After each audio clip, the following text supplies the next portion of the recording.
Nick, I'm going to give you 2 actors, and I want you to tell me what movie they're in. Okay. Okay? Fred Astaire and O.J. Simpson. What movie are they in together? It's not Naked Gun. No. No. It's The Towering Inferno. Gosh, I can't believe that these 2 actors and the fact that they shared a scene. They didn't share a lot of time, but they share a scene in this movie, and you're like, that is a piece of history that will never change. Hey, we've done the movie before, but I'll say, hey, what movie are we going to talk about with William Holden and Faye Dunaway? And he was in Network. I'm like, wrong! Exactly, yeah. We're talking The Towering Inferno in this 3rd episode of our series on disaster films. I'm so excited to talk this movie with you guys. So let's get started. It's a pyromania's dream.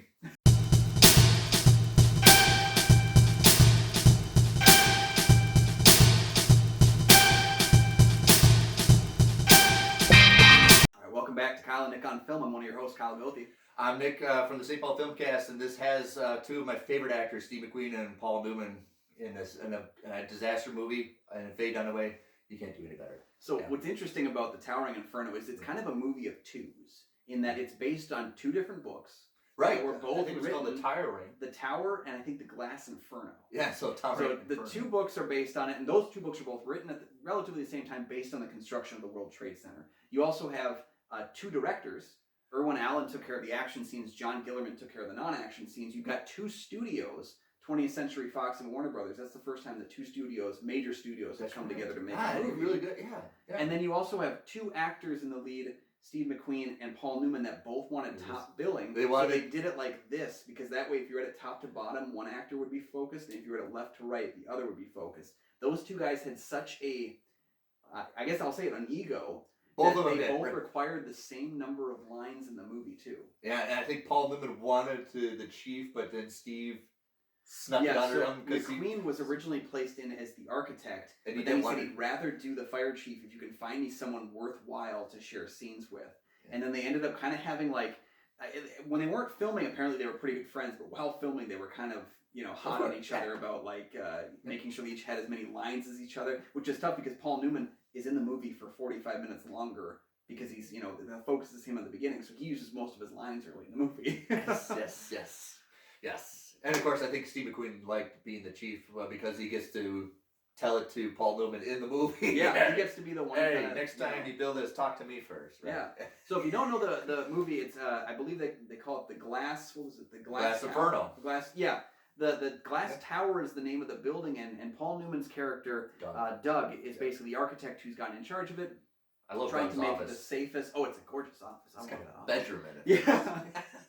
But he's basically, he's designed this epic, I think it's the tallest building in the world at the time, in the movie logic there. And on opening night, he discovers that someone has basically not taken as much care with the safety inspections for the wire corners. Which of course is Richard Chamberlain's character, and then he tries to warn William Holden's character. Of course, they want to go on the party without him. Yeah. Fire breaks out, danger and insanity ensues. This is a disaster movie without George Kennedy. You can't have that. Okay, but here it's most likely like Poseidon Adventure. You got an enclosed environment, right? And then you got it's not really the weather. Here it's man-made. Yeah, which is it's one of the only movies that's just like a man-made disaster. That's true. Yeah. And then it starts very fast. I mean, we talk about an earthquake, it takes a while, but this, all right, I'm going to the tower, we're going to have a big party, and then boom, here we go. That's what's fascinating about it. It is about 45 minutes into the movie, and it's a 3-hour movie almost. 45 minutes in before they actually officially start the fire. Like, the Inferno itself doesn't start until almost a third of the way through it. I wasn't bored at all the entire time. But it starts with there's a short out. I was like, yeah. It's kind of that like hint, and that's the great thing. When you call your movie The Towering Inferno, you have big trailers that showcase it. Like, it's kind of like the Poseidon Adventure, where you understand this is a ticking time bomb, and so having it start that way is similar. You get a setup, and you get the time it builds, and the little fire grows a little bit more here and there. But we're also spending time with characters, and it's done in a way where when that time bomb finally goes off and you get your major fire, you get your explosion, it's just all in from that point on. I think the Poseidon Adventure is a better made movie, but kind of like with the Karate Kid movies. The first one I think is better made. The second one I think I like far more entertaining. So I think, the Towering Inferno, I was shocked when I saw it was going to be 3 hours. I was like, oh, this might be a long I know, time. right? And it just flowed, and by the end of it I was like, yep, I love this movie. So like we said with the tropes with repeat. When you need a disaster movie, you need your area location, you need a disaster, you need a big party to put everybody in one area, so that's a good excuse. It's opening night. You need some from the old movies, some with the new. So you have Fred Astaire. It's kind of sweet in this. Yeah, Fred Astaire in this movie, he was nominated for Best Supporting Actor for this film, which is interesting because I think his character is the only one I didn't like the writing for. When we get kind of the reveal of who his character is, I didn't really buy it, but I bought his performance, if that makes sense. I thought he was a very well-done character actor in the film who works pretty well with it. And again, like, he's kind of like, you're kind of just surprised he's there. More than anything, when you saw Fred Astaire in the credits, you're like, that's not the same guy. And then he shows up, you're like, that's the same guy. And, you know, great character pieces as well. And, like, you know, I'm just talking purely about seeing him on the film, not about the person's real life. But seeing O.J. Simpson in the film was really interesting because, like, he's got this, you know, he's security, kind of playing into the trying to move to acting, which a lot of people in sports had done at the time. Like Jim Brown. Jim Brown started it, and O.J. did it. But it's interesting, too. We've talked, this is our third film about disaster movies. In the first one, we got Leslie Nielsen. The second one, we got George Kennedy. The third one, we're completing the Naked Gun trifecta with O.J. Simpson. We did! So, we all know the next movie's got to have Priscilla Presley in it. Or else we're going to have to find somebody, right? Ricardo Octomon or something like that. Yeah. So, and also, I want to mention, I think this is the third movie that Paul Newman and Robert Wagner did together. Even though you don't really match them together, you don't really they don't share any scenes, I don't think, in this film either. The office scene. Oh, okay, just right. That's it. That's it. Right. Why, you know, we're talking about, well, this could be a disaster. And Robert Wagner's like, what are you talking about? Oh, okay. Right. And then you got this very slimy Richard Chamberlain. If there's a bad guy in this movie, he would be the bad guy, but he plays it really good. Yeah, he definitely is a bad guy in that, like, you know, he's being told what to do and he's choosing money over people. He's choosing money over safety, which is a big no-no in these kinds of things. There's also a second villain, though, and it's not a full villain, but I do think William Holden's character is kind of a villain in that he's given the opportunity to save lives and he chooses his own self-interest. He wants to woo the senator and get a grant and money, and he's maybe the character that learns, and so we don't see him as a villain by the end of the film because he's the character who sees his mistakes and grows with them, whereas Richard Chamberlain digs himself deeper and deeper into a hole. And unfortunately, that hole's about to fill with fire. So we talk about like an earthquake where they have to climb down and they use a chair to go down to give them safety. This one I like is a little bit better. They have to go out of the building in with the elevator and drop it down. But it's at the point of the end, almost near to the end of the film. Yeah.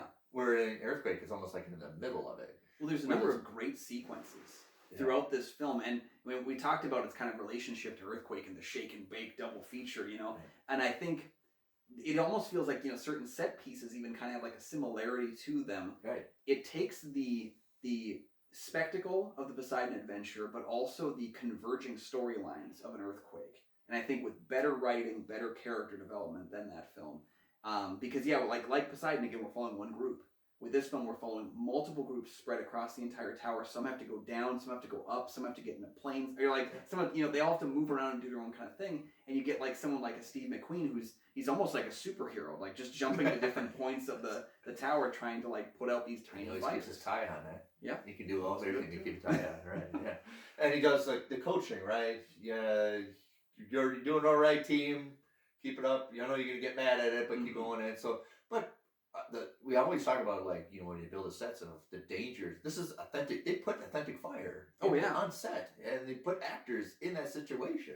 Not to mention, an actual fire did break out on set during filming. They had actually hired some firefighters to be on set for, you know, kind of realistic qualities. And of course, there's a lot of fire trucks down at the floor when you have a, you know, 100-some story building. Well, interesting though, when the fire broke out, Steve McQueen ended up actually assisting them fighting the fire. I got a funny little moment there where the firefighter turned, like one of the actual guys fighting this fire turns to him and says, "My wife is never going to believe this," and he said, "So is mine." Like, and I think that's was really Ellen cool. McGraw, right? Yeah, Ellen McGraw. Yeah. So I think it was a rumor at the time that actually Steve McQueen actually worked on a fire department, in a fire department before filming. Was that just like a normal? I think it was just a rumor at the time because it kind of felt like when he was able to assist on this fire, like it wasn't something he had planned on. No. So I think, but he feels so perfect in that role. I think Newman could have done it as well, but I think McQueen fits better in that role. And I think Newman fits better as the architect. I really do. I don't think this is one where you could swap as well. No, but if you want to do a scene with Faye Dunaway in bed, I'll take Doug. Yeah, for sure. TikTok. Right. Yeah, as you pointed out, William Holden and Faye Dunaway working on this film together. They don't share a lot of scenes in this film. They share a whole lot of scenes inside of Network. Yeah. But actually, this film being out before Network, there was actually a moment because Dunaway was regularly late to set, and Holden took this personally. He got really mad at her one day and actually physically put her up against a wall and yelled at her for being late, which had to have made some of those Network scenes pretty interesting. Right, because in a couple of years you're gonna have to play you got to act like a love interest and stuff like that. Mm-hmm. Yeah. So, overall, because I've watched this many times. It's an enjoyable film, right? We talked about it's a 2 parts. I didn't think about that way. It's like dualities of locations. And the whole authentic. It feels authentic. Even when you watch it, you know what's gonna happen. You feel like, oh no. There was a lot of moments when I didn't expect the danger. And that's great. That's great because in a disaster movie, danger is coming. Right, it's just where is it coming from? Yeah. I'm specifically thinking about the scene in the staircase was a great set of action scenes. You got these 2 children you're trying to move around with, and I think it's Jennifer Jones. It's much better than Earthquake. Yeah, they do the stairways. They do a similar thing in both those. In fact, it's weird because I almost wanted to rewatch that scene because it felt like even the railing was the exact piece. Like someone took it off that set and moved it to the film.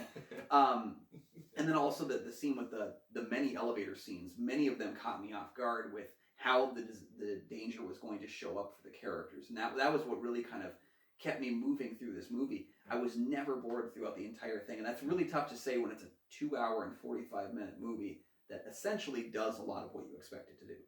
Because there's a lot of interesting dialogue here. I don't, dialogue writing is tough, especially when we're not going to really go see a movie about the dialogue.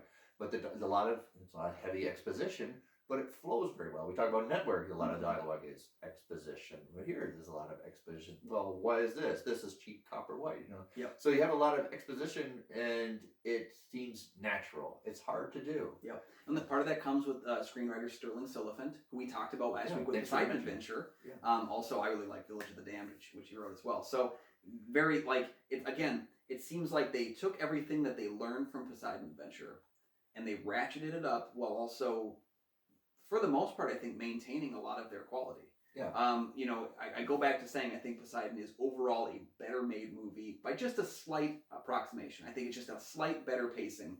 But Towering Inferno is a movie that I feel like I'm probably going to go watch that one again more quickly. No, you never get bored with it. Yeah. The good emphasis with the Karate Kid. I think Karate Kid is a great movie. Karate Kid Part 2 is far more entertaining and enjoyable. There's a lot of things that you can enjoy about making movies that plays into that movie. Plays into the movie. Towering Inferno was entertaining a sequel to this, but never got really launched. That would have been. I mean, I guess you could have done it, right? But they had a sequel to the Poseidon Adventure, so I mean, why not? I think they always entertaining the idea, just never materialized. Yeah, and I think that where we're gonna go with it, because in a lot of ways it would feel almost like Speed 2. Yeah, you remember Speed 2 where the entire movie they were just they're like, oh, remember when this happened last time? It feels on the nose, or I kind of even would say the Die Hard 2, where the entire movie they're referencing that, oh, this happened a year ago. And that was my most frustrating part of Die Hard 2. So I feel like it would have been a disservice to the overall film and to the legacy of the first one to do it. I mean, you could have done it well, I'm sure, but one of the other areas in which this film seems like disaster movie heaven is that we get another great score from John Williams. Yes. At this point, was kind of being called the king of disaster movies because he did Poseidon, he did Earthquake, he did this one, and this was all, remember, before Star Wars, before Superman, when he really took over as the king of movie scores. He was the king of disaster scores. Disaster movies, and I think then you probably want to get tired of it. Don't want to seek out other adventures or seek out other avenues to do musical scores. So if you're a fan of John Williams, I think you have to go back and listen to how he got started, where he got his bearings and making musical scores. I do like the beginning because they have this great helicopter scene. Yeah. Great tracking. I mean, obviously you're doing dual helicopters. The camera crew is in one helicopter and the other one, but it looks so natural. It goes and you get right into the tower on top and everything, and then you get the gaudy 70 elevator. I freaking love it. Yeah. I like when you have a tower that's supposed to epitomize the future, and you watch it several years that's so 70s. That's not the future.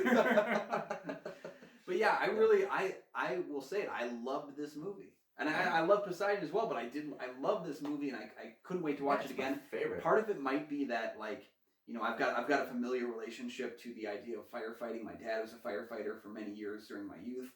So we understood that moment in the middle of the night when you heard the little like scanner go off, and everyone in the family was like, well, what's going on? Who's it? And then like Dad starts putting on his pants, and he was never like a guy who was really able to like be quiet leaving the house. So like I remember those moments, you know, when like your dad would leave and he would go off to these things, and you were kind of like, I hope he comes back, because it's a dangerous job. I mean, he never had to deal with an inferno living in my small 8,000 person town, but like it's a scary thing when someone leaves the house to go do this, and we see real, genuine peril in this movie. And I think that's what makes it so, I hate to say, like, the peril is entertaining, but like we get to see like this idea of these heroes. No, we don't get an often amount. You know, there's a great scene on the elevator. We're looking at the empty elevator, and then somebody. Yeah. Where did that guy come from? Yeah, and like there's that genuine peril sense to it that makes the film thrilling, but it also feels like it celebrates these heroes. You know, we don't get a lot of firefighter movies. We get like Backdraft, we get Ladder 49, we get Frequency. I only know all these because my dad was a firefighter. That was like his thing. He bought those movies all the time. I'm surprised we didn't own a copy of this one. Yeah. So overall, it's my favorite of the disaster movies. I think Kyle's kind of warmed up to it a little bit. Right now, it's my favorite of like that 70s classic disaster films. Yeah, yeah. And of course, I like it's a heavy hit, but also has a little bit of intimacy to it. Mm-hmm. Yeah, they just hit everything perfectly in a movie like this, and the entertainment value, and like again, there's something special about seeing all these people that don't normally work together. Like again, that scene with Fred Astaire and O.J. Simpson. It's just a weird thing to watch. Now it is very weird, right? It's incredibly entertaining because you have these people from all these different walks of life that bring something different. We even get, one of my favorite character actors from Miami Vice shows up as a bartender in this film. So I think you get that a lot, though. So like I said with Earthquake, I really loved the editing. I thought editing was really, really well accomplished. But Towering Inferno, it's not going to be emphasized. It's not going to show out the editing, because I think what you have to put together is so good that you really don't, unless you make a massive mistake with the editing, I think it's already there. Just put the pieces together. You really don't have to show off your talents to edit this movie. Well, the spectacle of it all overtakes those editing choices. So I think the best thing you can do editing is make your editing feel non-existent. Yes. Whereas I think in Earthquake, the editing did a godsend to a lot of stuff that wouldn't have worked otherwise. Yes. We didn't talk about it with Earthquake, but there was that scene like in Earthquake right at the beginning where Charlton Heston is going for a run, and then they cut immediately to him working out in his house. Yes. And you're kind of like, well, where'd you go? But I didn't notice it the first time I watched it. I noticed it kind of going through the film a second time. Whereas Towering Inferno, I popped it on a second time while I was taking some notes and stuff, and I didn't have any of those moments where like the editing jarred me again. Agreed. And I think that's something that holds over multiple viewings. We always talk about editing is really good when you don't notice it, but when you have a lot of things to play with and editing is marquee, you really need to be good at it. With Earthquake here, you don't really. It's just going to play itself, right? Yeah. You just have to have everything else working, and thankfully everything does. Yeah. So, have you seen Towering Inferno? Yeah, let us know your thoughts about it down in the comment section below. We love talking about it. I can't wait to talk more disaster movies as we go through the next couple days here. So thank you guys for joining us. Let us know down in the comment section what you think about the Towering Inferno. And don't forget, too, you can like this video, which we really do appreciate. And you can also subscribe, and then you'll get our content every single time it shows up. You don't have to go looking for it. It'll come find you. Another way to get involved in that kind of situation is to join the Patreon. Join the Patreon. Become a member. Yeah, check the link down below in the description. It's patreon.com/KyleNickOnFilm. That way you guys can be a part of the conversation. We picked disaster movies for this month. Maybe you can help us pick next month. Yeah, and once you put a Patreon, we can pick what we wanted, what we say, what we talk, and probably, if you want, you give a shout out too. Yeah, we really like to hear kind of what other people's takes are on the film, so it'd be really fun to kind of broaden that experience. So thank you guys for joining us. Once again, my name is Kyle Goethe, and you can find all my film reviews on GoFilmReviews.com. I'm Nick from the St. Paul Filmcast, and if it's a fire alarm, just get out. Yep, just go.